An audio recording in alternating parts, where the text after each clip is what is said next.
Assalamualaikum warahmatullahi wabarakatuh. Kepada yang terhormat Bapak dan Ibu dosen penguji ujian kinerja pada PPG Transformasi Pendidikan Agama Islam tahun 2025. Perkenalkan, nama saya Khairul Fakih, mahasiswa PPG PAI tahap 2 tahun 2025 di LPTK Universitas Wahid Hasim Semarang dengan NIM 25406061372. Pada kesempatan hari ini, Rabu tanggal 8 Oktober tahun 2025, saya akan melaksanakan uji kinerja di sekolah SDN Panggung Royong 01 kelas 6 dengan model pembelajaran problem based learning pada materi peduli lingkungan. Terima kasih dan selamat menyaksikan. Assalamualaikum. Waalaikumsalam. Alhamdulillah. Apa kabar hari ini? Baik.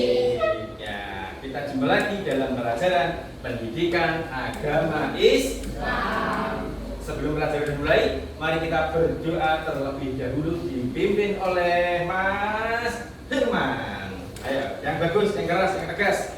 Di tempat duduk siap, gerak.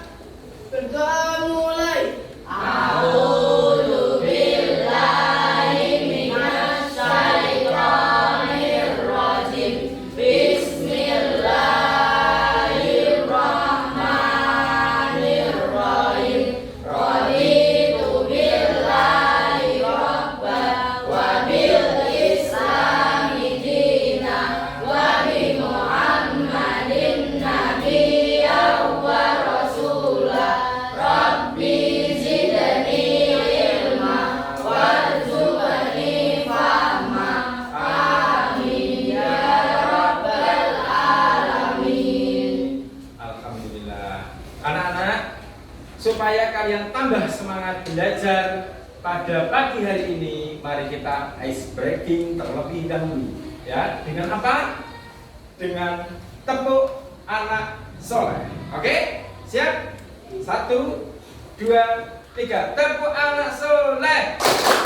Aku anak soleh, rajin sholat, rajin ngaji, orang tua dihormati, para guru ditaati.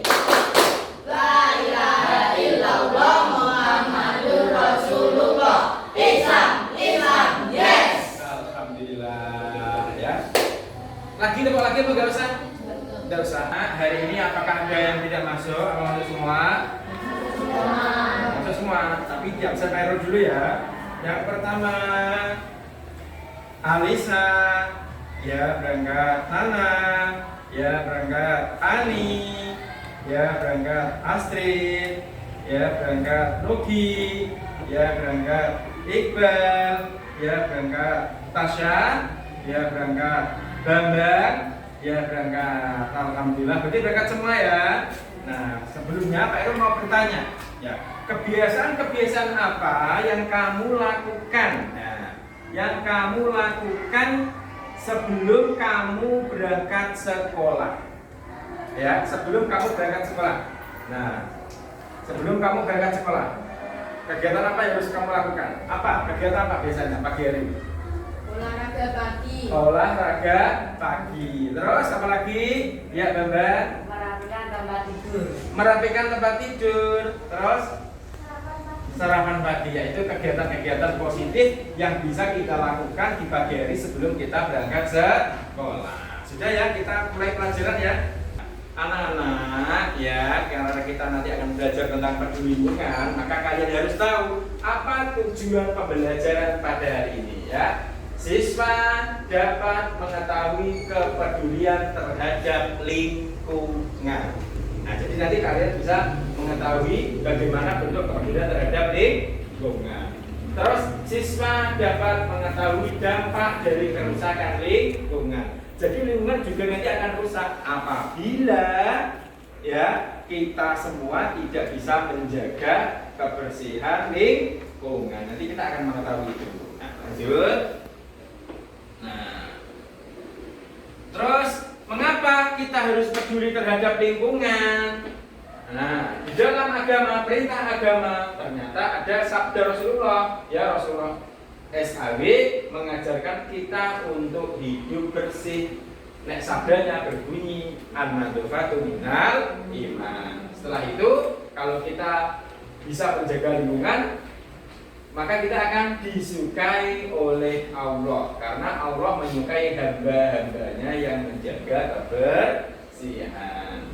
Terus mengapa lagi di dalam bentuk kesehatan? Karena apa? Lingkungan yang bersih menjauhkan kita dari penyakit. Begitu juga sebaliknya, lingkungan yang kotor akan mendekatkan kita dari penyakit. Nek lingkungan bersih menjauhkan kita dari penyakit, kalau lingkungan kotor maka mendekatkan kita ya dari penyakit. Selanjutnya ini ada video yang bisa kalian tonton ya.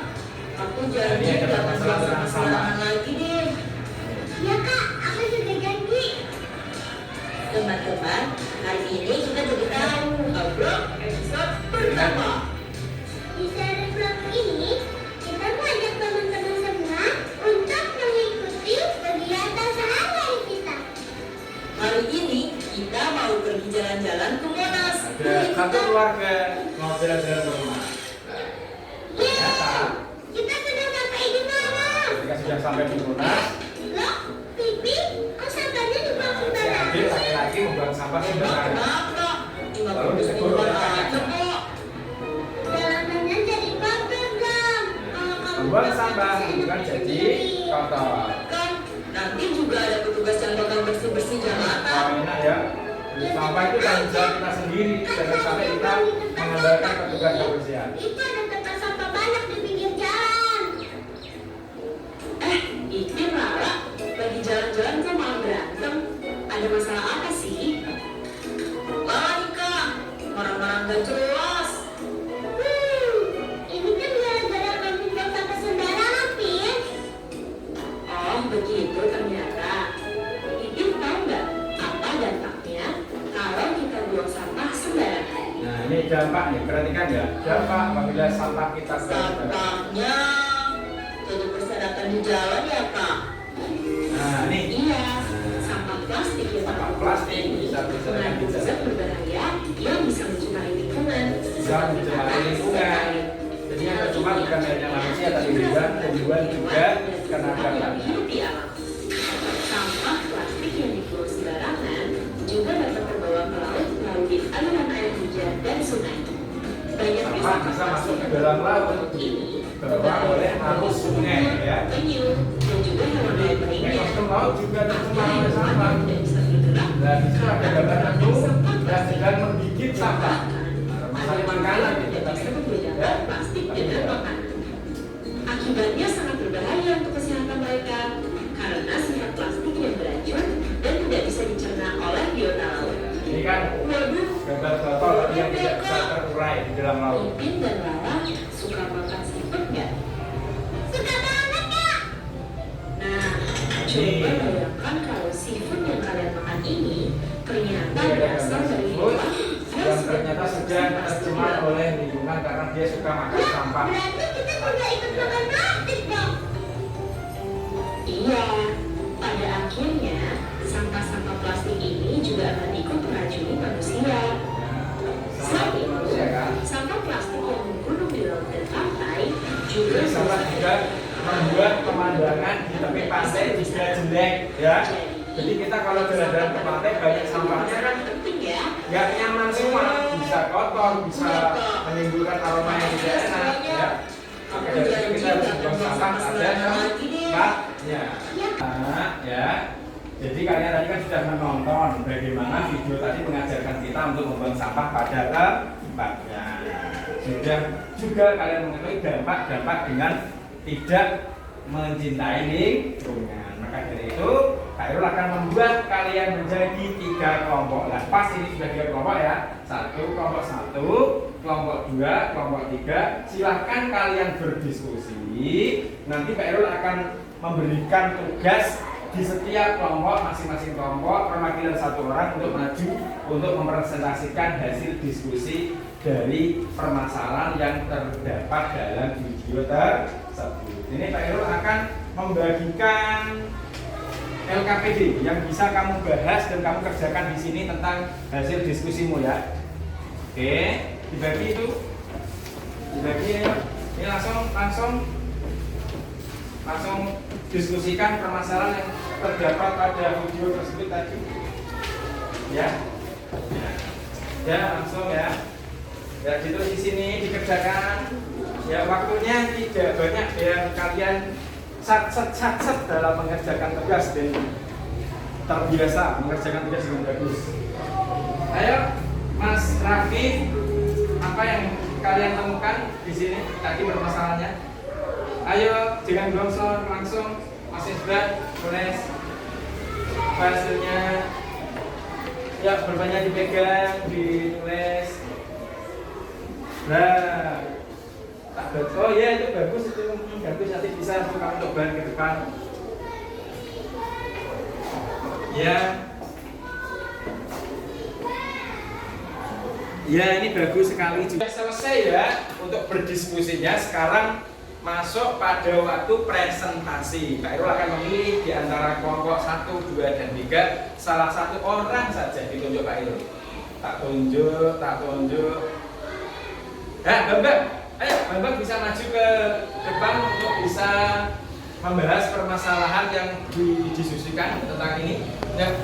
Teman-teman, saya akan mempresentasikan gambar di samping. Ya. Gambar di samping adalah anak yang membuang sampah di sungai. Ya, gambar di samping adalah gambar anak yang membuang sampah di sungai. Ya, lanjut. Dampak yang ditimbulkan dari kegiatan tersebut adalah sungai menjadi banjir, sungai tercemar, merusak ekosistem sungai. Ya, dari gambar tersebut ya itu bisa menyebabkan sungai tercemar, ya, sungai mengakibatkan airnya meluap lalu banjir dan ekosistem di dalam air juga akan rusak. Ada yang menanggapi atau bertanya tentang cepat banget Mas Lugi, bagus. Apa pertanyaannya? Bagaimana cara kita menanggulanginya? Oh, bagaimana Mas cara kita menanggulanginya? Bagaimana? Ayo. Menyediakan tempat sampah di sekitar sungai. Nah, bisa menyediakan tempat sampah di sekitar sungai itu juga bisa jadi pilihan ya, supaya tidak mengotori sungai. Ada lagi yang mau menanggapi selain Mas Bambang? Ya, bagaimana Mbak Kaisa? Badannya ke sini. Membuat poster yang keras. Membuat poster di pinggir sungai agar tidak membuang sampah di sungai. Ya, membuat poster tulisan pengumuman di pinggir sungai supaya apa? Masyarakat tidak membuang sampah ke dalam sungai. Ya, ada yang menanggapi kembali? Bertanya kembali, wah kelompok 1 luar biasa sekali. Yang keras, tidak dengeran. Apa bunyi hadis tentang kebersihan? Tentunya Pak Irul tadi sudah menerangkan ada hadis yang menyebutkan kita bahwa harus menjaga kebersihan dari Rasulullah. Siapa yang masih ingat? Siapa yang masih ingat? Oh iya, Tasya yang keras. Ngomongnya yuk. An-nadhafatu minal iman. Ya. Bahwa kebersihan adalah sebagian dari iman. Alhamdulillah, ini bisa menangkap langsung ya. Hadisnya berbunyi an-nadhafatu minal iman, bahwa kebersihan itu sebagian dari iman. Terima kasih ya, pada hari ini presentasi berjalan dengan baik, kalian sudah menanggapinya dengan baik. Mas Bambang bisa kembali ke tempat dan teman-teman bisa mengasih oplosnya, tepuk tangan buat Mas Bambang. Ya, sekian dari Mas Bambang dan terima kasih Mas Bambang bisa. Anak-anak, ya dari awal Pak Irul sudah memperlihatkan video, kalian sudah melakukan presentasi, melakukan diskusi ya. Tentunya dari semua pelajaran yang bisa kita ambil hari ini ada kesimpulannya. Kesimpulannya bagaimana? Ya, dengan menjaga kebersihan adalah bagian penting dari iman. Ya, jadi Rasulullah itu menekankan, ajaran Islam itu menekankan Islam itu cinta kebersihan. Makanya sampai ada hadisnya Rasulullah tadi itu, ya itu berarti menekankan bahwa kita diperintahkan untuk menjaga kebersihan. Dengan menjaga kebersihan, maka lingkungan yang bersih membuat kita sehat. Iya apa tidak? Betul apa tidak kira-kira? Lingkungan bersih sehat, tidak menimbulkan penyakit, ya. tidak menimbulkan virus. Dan kita bisa terhindar dari penyakit serta merasa nyaman untuk belajar, bermain, dan beribadah. Di sekolahnya bersih, enak apa enggak belajar? Enak. Di rumah, di lingkungan sekitarmu untuk main-main, bermain, wahana bermainmu bersih, enak apa enggak? Enak. Sehat apa enggak? Sehat. Ya. Tempat beribadah misalnya di masjid, di musola, ya, apabila kita rajin membersihkannya, bersih, ya kan, itu enak nggak buat ibadah? Enak. Karena dulu di kelas 1 ada rajin, ada kata-kata enggak rajin, apa namanya? Bersih, pangkal, sehat. Nah, setelah belajar ini sudah ada kesimpulannya. Selanjutnya adalah refleksi ya. Nanti kalian bisa menerapkan dan di rumah menulis ya, menulis kegiatan-kegiatan mencerminkan kebersihan di rumah ya. Besok minggu depan kita kumpulkan kegiatan-kegiatan apa yang mencerminkan kebersihan di rumah. Paham? Oke, alhamdulillah. Sekarang kita bisa mengakhiri pelajaran ini dengan bacaan alhamdulillah. Setelah itu kita berdoa lalu pulang. Kita baca alhamdulillah bersama-sama, bukan suratnya tapi alhamdulillah bersama-sama. 1, 2, 3. Alhamdulillahirabbil alamin. Ya, sekarang bisa dipimpin doa kembali. Mas Firman kembali saja yang memimpin doa untuk menyelesaikan pelajaran pada hari ini. Tempat duduk siap, gerak. Bagus. Ya. Kita mulai. Alhamdulillah.